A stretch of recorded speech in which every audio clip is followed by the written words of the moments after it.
constructor means it should construct something, right? And destructor means it should destruct or destroy something. So constructor is a member function of a class. So what it is saying that constructor is nothing but a function. Now it is a function, but it should belong to the class. It is a function. Which one is a function? Constructor is a function, and constructor should belong to the class, and it initializes the object of the class. So what is the work of the constructor? So constructor is nothing but some sort of function. That function is nothing but belongs to the class, so it will become the member function of a class. And what is the work of this construction? The constructor will initialize the object. What is the meaning of initialization of the object? So whenever we create the object, inside the object there are data members, and these data members value should be initialized with some value. So that is a work of the constructor, means it will initialize the object, means it will initialize the data member or the data which is inside the object. That is a work of a constructor. In C++, constructor is automatically called when object instant of a class created. It is a special member function of a class. Now, what we understood till now is we understood that the member, this constructor is a part of class. Second thing, constructor is a function. So if there is a function which is a part of the class, so it belongs to the class. So definitely the constructor, the work of the constructor is to do related to some class. Now, what is the work of it? So it is going to initialize the object. Now, let's say we have a class,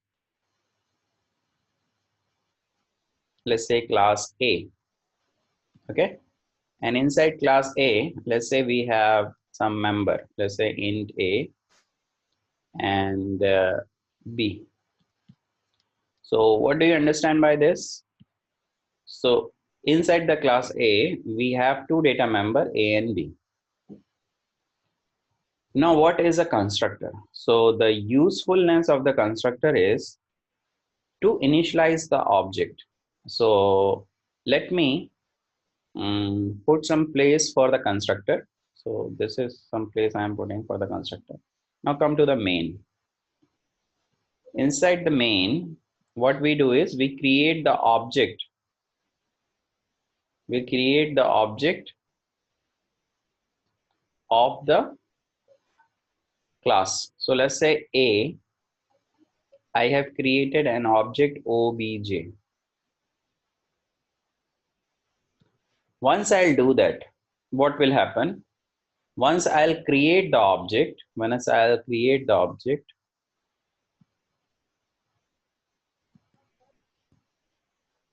control will see the compiler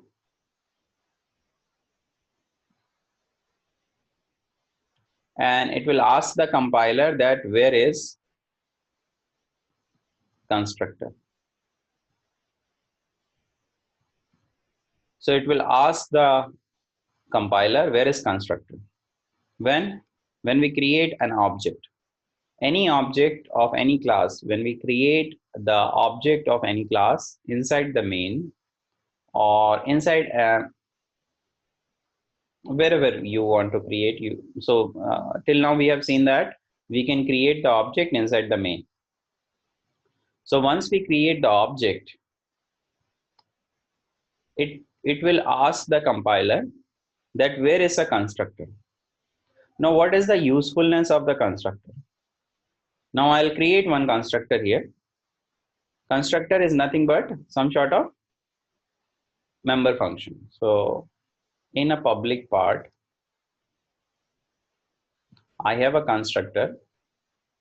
constructor की कुछ property होती है क्या, कैसे define करते हैं constructor को? Constructor का नाम सेम होना चाहिए आपके क्लास के नाम का। कंस्ट्रक्टर कुछ भी रिटर्न नहीं करेगा, there is no return type. And constructor के अंदर आर्ग्यूमेंट हो सकता है, बट यहाँ पर हम लोग ऐसा कंस्ट्रक्टर बनाएंगे जहां पर कोई आर्ग्यूमेंट नहीं है। सो ये फंक्शन जैसा दिख रहा है, बट इस फंक्शन का जो नाम है वो क्लास के नाम का ही होना चाहिए। जैसे मान लो यहाँ पर क्लास स्टूडेंट लिखे, अगर हम लोग क्लास बनाते हैं स्टूडेंट क्लास, सो जो कंस्ट्रक्टर बनेगा वो भी स्टूडेंट ही बनेगा, तभी उसको कंस्ट्रक्टर बोलेंगे। ठीक है। अभी कंस्ट्रक्टर का काम क्या है? मैंने बोला कंस्ट्रक्टर का कोई रिटर्न टाइप नहीं होगा, कंस्ट्रक्टर का नाम सेम रहेगा क्लास के नाम से, और कंस्ट्रक्टर एक तरह का फंक्शन रहेगा। अब ये करता क्या है, ये जो हमारा डेटा है, जैसे मान लो ए है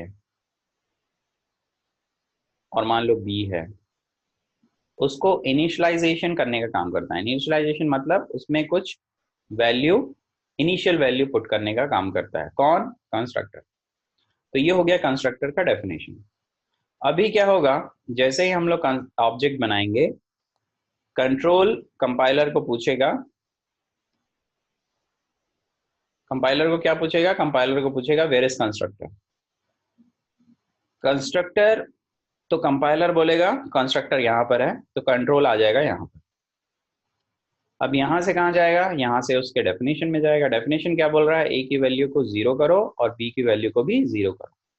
हम लोग यहाँ पर 1 कर सकते हैं, 10 कर सकते हैं, 20 कर सकते हैं, जो करना है कर सकते हैं। मतलब हम कुछ इनिशियल वैल्यू किसको देंगे? ऑब्जेक्ट को देंगे। कैसे? तो जैसे ही हम लोग ये लिखते हैं, मैंने बताया था, मेमोरी स्पेस बन जाता है किसके लिए? ऑब्जेक्ट के लिए। और उस मेमोरी स्पेस में क्या होता है? डेटा वैल्यू और द डेटा मेंबर। जब हम ये ऑब्जेक्ट बनाते हैं तो ऑटोमेटिकली कंस्ट्रक्टर कॉल होता है, और वो जो डेटा मेंबर्स है वो वैल्यू, कुछ भी वैल्यू से इनिशियलाइज हो जाती है। यहाँ हमने इनिशियलाइज किया 0 से। ठीक है। मान लो, you just assume that there is no constructor. आप मान लो कि यहाँ पर कोई कंस्ट्रक्टर ही नहीं है, ये पार्ट है ही नहीं। तब क्या होगा? इस केस में ऑब्जेक्ट को कॉल किया गया, मतलब ऑब्जेक्ट बनाया गया। जैसे ही हम ऑब्जेक्ट बनाते हैं, मैंने आपको क्या बताया, it control will call the compiler and ask where is constructor. So यहाँ पर तो कोई कंस्ट्रक्टर है ही नहीं, but there is a concept of some sort of default constructor. अभी ये जो कंस्ट्रक्टर होता है वो कंपाइलर के लाइब्रेरी में ऑलरेडी रहता है। इसका मतलब क्या है? इसका मतलब ये है कि जब भी कोई ऑब्जेक्ट क्रिएट होता है, कंपाइलर कॉल होता है। अगर हम लोग यहाँ पर सॉरी, हाँ, कंपाइलर कॉल होता है और कंपाइलर से पूछा जाता है कंस्ट्रक्टर कहाँ है। अगर हम लोग कंस्ट्रक्टर यहाँ पर बना दिए हैं ऑलरेडी, अगर कंस्ट्रक्टर यहाँ पर बना दिए हैं ऑलरेडी, तो वो इसी कंस्ट्रक्टर को कॉल करेगा। अगर कंस्ट्रक्टर नहीं है तो क्या करेगा? कंपाइलर कंपाइलर लाइब्रेरी में जाएगा और लाइब्रेरी से डिफॉल्ट कंस्ट्रक्टर को कॉल करेगा। डिफॉल्ट कंस्ट्रक्टर भी क्या करता है? इनिशियलाइज करता है डेटा मेंबर्स को 0 से। ठीक है। अभी इसको समझते हैं प्रोग्राम से। एक प्रोग्राम बनाते हैं, उसको रन करते हैं, उसमें कुछ मैनिपुलेशन करते हैं और उसको समझने की कोशिश करते हैं। तो देखो, ये एक ऐसा किस तरह का फंक्शन हुआ, देखो इसमें रिटर्न टाइप है ही नहीं। दूसरी बात, इसको कॉल किया ही नहीं गया है, मैंने यहाँ पर ऐसा लिखा ही नहीं। राइट। इसको लिखे बिना जब भी मैं कोई ऑब्जेक्ट क्रिएट करूंगा उस क्लास का, तो वो कंस्ट्रक्टर कॉल हो जाएगा ऑटोमेटिकली। ठीक।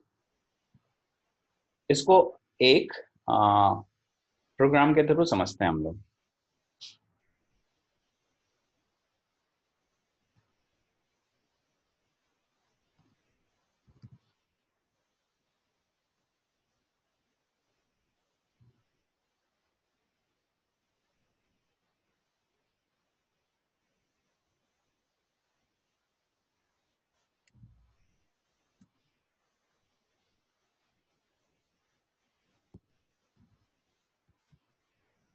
देखते हैं ये प्रोग्राम क्या करता है। एक एक क्लास बनाया है हमने, क्लास का नाम ही है कंस्ट्रक्टर। क्लास का नाम कुछ भी लिख सकते हैं, राइट। कीवर्ड नहीं होना चाहिए बस। सो मान लो क्लास का नाम ही है कंस्ट्रक्टर, उसके अंदर में दो वैल्यू है ए और बी, ये हो गया आपका डेटा मेंबर। फिर आपका हो गया कंस्ट्रक्टर। ये जो कंस्ट्रक्टर है ये क्या कर रहा है, ये ए और बी की वैल्यू को इनिशियलाइज कर रहा है। तो मैंने बोला था कि हम लोग डेटा मेंबर को कोई सी भी वैल्यू से इनिशियलाइज कर सकते हैं। हमने जो एग्जांपल लिया था मैंने 0 से इनिशियलाइज किया था, आप कुछ भी इनिशियलाइज कर दो, इट डजेंट मैटर। जब भी हम उस क्लास का ऑब्जेक्ट बनाएंगे, ये क्लास है, उसका ऑब्जेक्ट ये है सी। जब भी हम क्लास का ऑब्जेक्ट बनाएंगे क्या होगा, कंस्ट्रक्टर विल बी कॉल्ड। जब भी ऐसा करेंगे कंस्ट्रक्टर कॉल हो जाएगा, और जब कंस्ट्रक्टर कॉल होगा तो डेफिनेटली ए और बी की वैल्यू को क्या कर देगा, 10 और 20 से इनिशियलाइज कर देगा। फिर अगर आप ए और बी की वैल्यू को प्रिंट करना चाहते हैं तो कर सकते हैं। यहाँ पर आपको ध्यान में रखना है कि जो भी फंक्शन बनाएंगे हम लोग इनसाइड द क्लास वो पब्लिक पार्ट रहेगा। बट यहाँ पर क्या किया गया है, डेटा को भी पब्लिक कर दिया गया है, क्योंकि हम मेन में डेटा को यूज कर रहे हैं। ठीक है। सो उसको अभी ध्यान से हटा दो। जस्ट आप ये ध्यान में रखो कि हम लोग कंस्ट्रक्टर को कैसे समझें। ठीक है। अब यहाँ पर हुआ क्या, यहाँ पर ये हुआ कि जैसे ही ये कंस्ट्रक्टर क्लास का ऑब्जेक्ट बनेगा सी, क्या होगा, कंस्ट्रक्टर कॉल होगा। कंपाइलर से पूछा जाएगा कहाँ है कंस्ट्रक्टर। अगर कंस्ट्रक्टर ऑलरेडी है आपके प्रोग्राम में तो वो उस कंस्ट्रक्टर को कॉल करेगा, अगर नहीं है तो डिफॉल्ट कंस्ट्रक्टर को कॉल करेगा। दोनों चीजें हम लोग देखेंगे यहाँ पर। उसके बाद यहाँ पर क्या किया गया है, सी डॉट ए मतलब सी ऑब्जेक्ट का ए डेटा को प्रिंट किया गया है। फिर उसके बाद सी डॉट बी मतलब सी ऑब्जेक्ट के बी डेटा को प्रिंट किया गया है। क्योंकि हमारे पास एक ही ऑब्जेक्ट है सी, ये दोनों वैल्यू ऑब्जेक्ट के अंदर आ जाएंगी और ए और बी की वैल्यू इनिशियलाइज हो जाएगी 10 और 20। तो यहाँ पर आउटपुट क्या आना चाहिए, यहाँ पर आउटपुट आना चाहिए 10 और 20। रन करते हैं।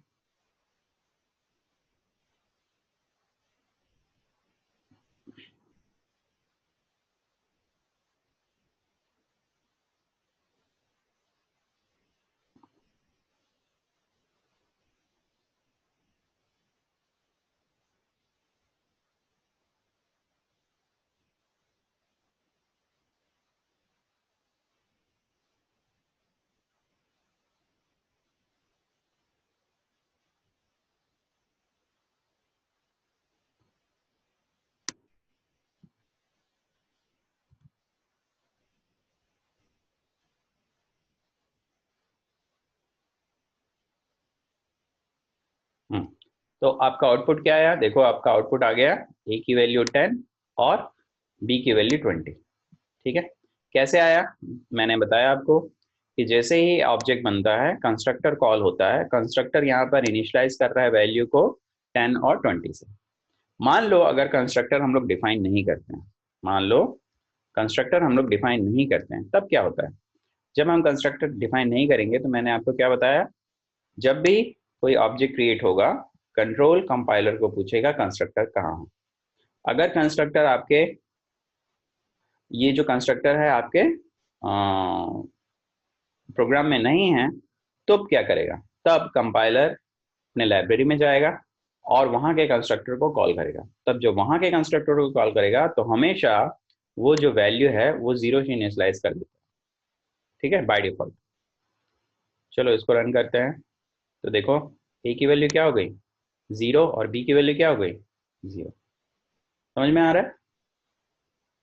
ठीक, ये हो गया आपका कंस्ट्रक्टर।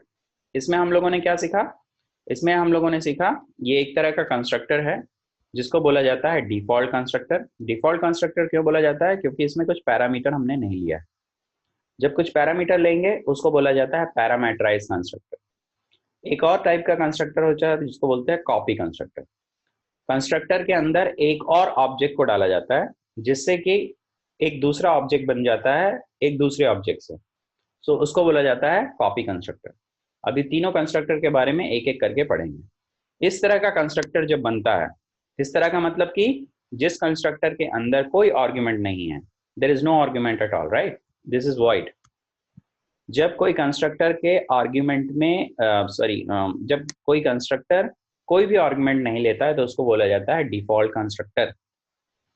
अगर कंस्ट्रक्टर ही नहीं है आपके प्रोग्राम में, आपके क्लास में, जब हम लोग ऑब्जेक्ट बनाते हैं तो वो डिफॉल्ट जो हमारा लाइब्रेरी का कंस्ट्रक्टर है, जो कंपाइलर ऑलरेडी है कंस्ट्रक्टर कंपाइलर के पास, उसको कॉल करता है। और वो क्या करता है, उसके लिए डिफॉल्ट वैल्यू रहता है 0 0, तो वो 0 0 से इनिशियलाइज कर देता है, जैसे हमने अभी देखा। अगर नहीं तो वो उस कंस्ट्रक्टर को कॉल करेगा जो आपके प्रोग्राम में है, डिफॉल्ट कंस्ट्रक्टर को, और उसको इनिशियलाइज कर देगा। तो आप लोगों को क्या ध्यान में रखना है, आप लोगों को ये ध्यान में रखना है कि जब भी हम क्लास बनाते हैं तो उसमें कंस्ट्रक्टर होना चाहिए। क्यों होना चाहिए? क्योंकि हमको जो हमारे ऑब्जेक्ट हैं उसके इनिशियल वैल्यू को इनिशियलाइज करना है, इसलिए कंस्ट्रक्टर होना चाहिए। ठीक, अभी चलते हैं हमारे पीपीटी पे और कंस्ट्रक्टर के बारे में थोड़ी और थ्योरी देख लेते हैं। How constructor are different from normal member function. अभी तो आपको पता चल गया होगा कि कंस्ट्रक्टर, नॉर्मल फंक्शन जो है, नॉर्मल मेंबर फंक्शन और कंस्ट्रक्टर में क्या डिफरेंस है। तो पहला डिफरेंस है, a constructor is different from normal function in following way: constructor has same name as the class name। पहली बात, कंस्ट्रक्टर का फंक्शन का जो नाम है वो सेम रहेगा क्लास के नाम से। दूसरा, constructor don't have the return type. मैंने क्या बोला? कंस्ट्रक्टर का कोई रिटर्न टाइप नहीं। मतलब कि हम कंस्ट्रक्टर को कैसे डिफाइन किए हैं, देखो यहाँ पर, how we have define the constructor. Constructor is a function but there is no return type.